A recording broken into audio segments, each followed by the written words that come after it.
बिस्मिल्लाहिर्रहमानिर्रहीम। आदाब नाजरीन, मरकजी बजट का ऐलान किया गया है।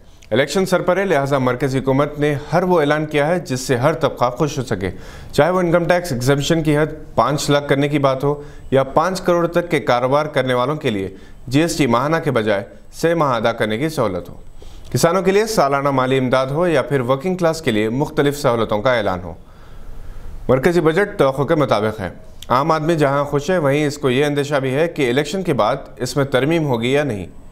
इनकम टैक्स एग्जम्पशन का यकीनन खैर मकदम किया जाएगा और GST में लचक पैदा करने को भी सराहा जाएगा। कांग्रेस के सदर राहुल गांधी ने इसे गब्बर सिंह टैक्स का नाम दिया है और ये हकीकत है कि GST की वजह से छोटे व्यापारियों और सनतकारों की कमर टूट कर रह गई है। कई कारोबार बंद हो गए। हुकूमत का दावा है कि जनवरी 2019 में 1 लाख करोड़ तक का कलेक्शन हुआ है। GST दरअसल सिंगल टैक्सेशन सिस्टम है, मगर हकीकत यह है कि ये दोहरा निज़ाम है जिसमें एक कारोबारी मामलत पर मरकज़ी और रियासती हुकूमतें सर्विस और सेल्स पर टैक्स कलेक्ट करती हैं। छोटे व्यापारियों के लिए इसका समझना आसान नहीं है। बहरहाल हुकूमत ने आहिस्ता आहिस्ता इसमें कमी की है। आगे आगे देखना है होता है क्या। बजट तकरीर में कहा गया है कि अगले 5 बरस में हिंदुस्तान की इकॉनमी 5 खरब डॉलर की हो जाएगी और अगले 8 बरस में 10 खरब डॉलर की। काले धन को वापस लाने की भी बात फिर से कही गई। ये भी कहा गया कि मुल्क में 1.5 लाख करोड़ रुपए का काला धन है और तकरीबन 3.5 लाख फर्जी कंपनियों के रजिस्ट्रेशन मनसूख कर दिए गए। तारीख में पहली मरतबा डिफेंस बजट 3 लाख करोड़ से तजावज़ कर गया। ज़रूरत पड़ने पर इसमें इजाफा हो सकता है। 1 रैंक 1 पेंशन स्कीम के लिए 35,000 करोड़ रुपए मंजूर किए गए। हर शोबे हयात में कुछ ना कुछ लचक पैदा की गई है। आइए एक्सपर्ट इन इकनॉमिक अफेयर्स जनाब सैयद अहमद ज़ियाउद्दीन साहब से नए बजट पर तासुरात जानते हैं। जी, आज का इंडिया का जो बजट है 2019 का बजट तो बड़ा ठीक ठाक तरीके से बनाया गया और इसमें सब में अच्छी बेहतरी ये हुई कि अब जो इनकम टैक्स इनकम है 2.5 लाख से 5 लाख हुई है। ये बड़ा पॉजिटिव पॉइंट है, मगर इसके अंदर कुछ बजट में पॉइंट्स है जिसके अंदर फार्मर्स की बेनिफिट, फार्मर्स की इनकम ये बहुत ही लो स्केल पे है और इसमें कहीं पर भी ये ज़िक्र नहीं है कि NRIs के ताल्लुक़ से। NRIs वो लोग हैं जो इस मुल्क के लिए बाहर बैठ के जो काम कर रहे हैं, ना सिर्फ अपने आप के लिए रोज़ी कमा रहे हैं, अपने मुल्क को भी फॉरेन करेंसी भिजाते हैं, जिसको अगर आप देखें तो NRIs का एक मेजर रोल है इस कंट्री में। उसको टोटली नेगलेक्ट किया गया। पता नहीं किस टाइप के एक्सपर्ट्स बैठे हुए बजट बनाने के लिए, उनको पता नहीं कि भाई NRIs का कंट्रीब्यूशन क्या है वर्ल्ड वाइड को अगर आप कंट्रीब्यूशन देखेंगे इस वक्त तकरीबन 30 मिलियन हिंदुस्तान के NRIs गल्फ़ में बैठे हुए हैं। और अगर आप देखिए पूरी दुनिया में, गल्फ़ को अगर निकाल के देखें, पूरी दुनिया में 25 मिलियन है और गल्फ़ में 30 मिलियन है, 32 मिलियन है। ये NRIs का मेजर कंट्रीब्यूशन है फॉरेन करेंसी, जहाँ पे हिंदुस्तान को जो फॉरेन करेंसी की ज़रूरत है, हिंदुस्तान जिस तरीके से कोई अगर प्रोडक्ट एक्सपोर्ट हुआ इंडिया से तो उनको कोई बेनिफिट देती है।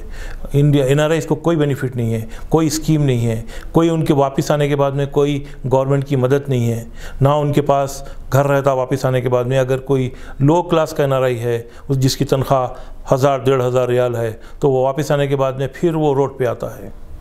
तो हिंदुस्तान की गवर्नमेंट को, स्टेट गवर्नमेंट को ये फ़िक्र नहीं है कि भाई NRIs के लिए भी कुछ कोटा मुकर्रर करे, कुछ बेनिफिशियल स्कीम बनाए, जिस तरीके से केरला गवर्नमेंट बनाई है अपने केरलाइट्स के लिए। जब केरलाइट्स NRIs वापस आते हैं तो उनके लिए गवर्नमेंट की स्कीम्स है, गवर्नमेंट के लिए सॉफ्ट लोन देती गवर्नमेंट और उनको अपनी फील्ड में काम करने का मौका मिलता। मगर ख़ास तौर पर दूसरे स्टेटों में कोई ऐसा बेनिफिट नहीं है। सेंट्रल गवर्नमेंट भी टोटली अवॉइड कर दी NRIs को।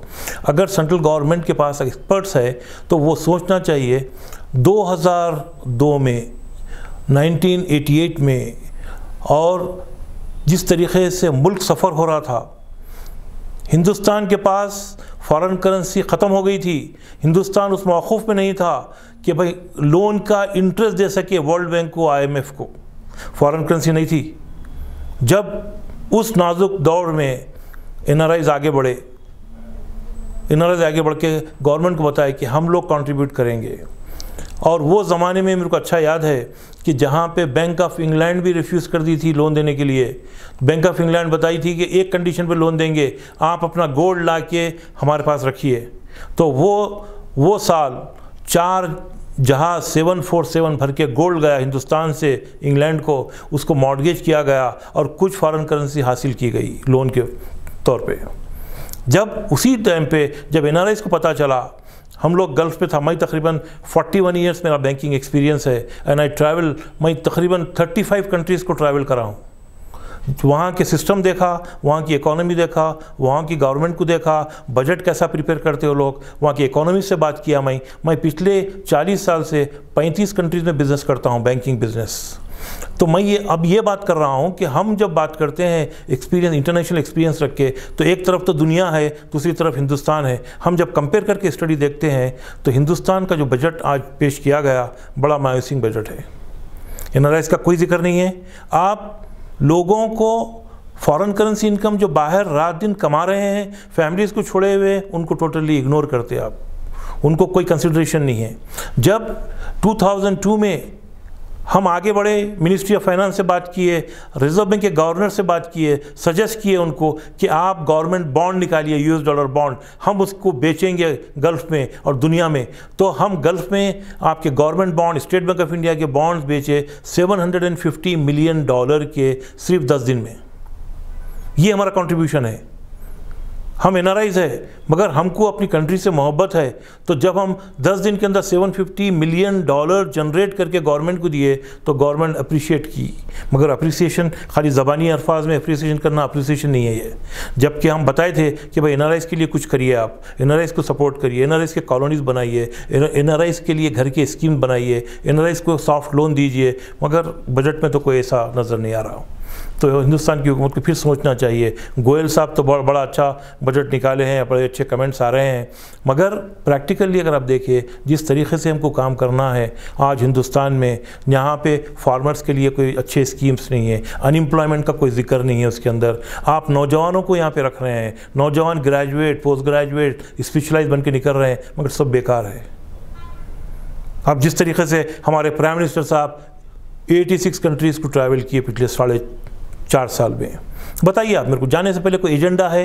आने के बाद में ये बता सकते कि मैं ऑस्ट्रेलिया बात करके आया हूँ, मैं कनाडा बात करके आया हूँ, मैं अमेरिका बात करके आया हूँ, मैं दुबई बात करके आया हूँ, कि अब मैं बात करके आया हूँ कि 50,000 नौजवान जो इंजीनियर्स है उनके लिए मैं गवर्नमेंट से रिक्वेस्ट कर रहा हूँ कि कम से कम इनको बुला लो, इनको जॉब दो वहाँ पे। ना आप जॉब बाहर की बात करते, ना विद इन कंट्री बात करते, तो किस टाइप का चला रहे हुकूमत आप लोग, समझ में नहीं आता। और बजट भी इस तरीके से निकाले हैं कि ये बजट कोई सेंसेबल बजट नहीं है। बजट हमारे को सेंसेबल बजट चाहिए जिसमें जीएसटी हो, गरीब आदमी के लिए रोज़गार हो, कम से कम वो 2 वक्त का खाना खाए, किसानों के लिए उनके ज़रूरतमंद चीज़ें, जैसा कि मैं कई गाँवों को जाता हूँ जहाँ देखता हूँ कि पूरे किसान सिर्फ बारिश के ऊपर उम्मीद लगा के बैठते, कुदरती बारिश के ऊपर। क्यों ना हर एकड़ पे एक बोरवेल डाल दें आप, साल के 12 महीने वो काम कर सके। अब देखिए आप, एग्रीकल्चर सेक्टर, हम हिंदुस्तान को बोलते हैं एग्रीकल्चर कंट्री, मगर आज कहाँ है एग्रीकल्चर कंट्री? जितने फार्मर्स हैं उनके बच्चे, नेक्स्ट जनरेशन, वो लोग फार्मर्स बनना नहीं चाहते।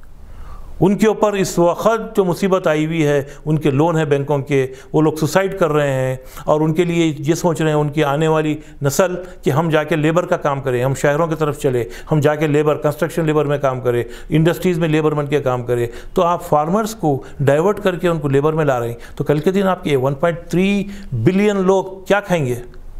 तो क्या आप उसको दाम बढ़ा के, जो आज मार्केट में दाम है दाल, चावल, दाल का, वो दाम इस तरीके से बढ़ चुका है, एक ऑर्डिनरी गरीब आदमी तो गुजार ही नहीं सकता।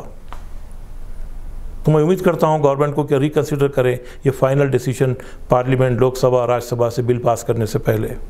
बहुत बहुत शुक्रिया। ये थी आज की एक अहम खबर पर नज़र। देखते रहिए गवाह।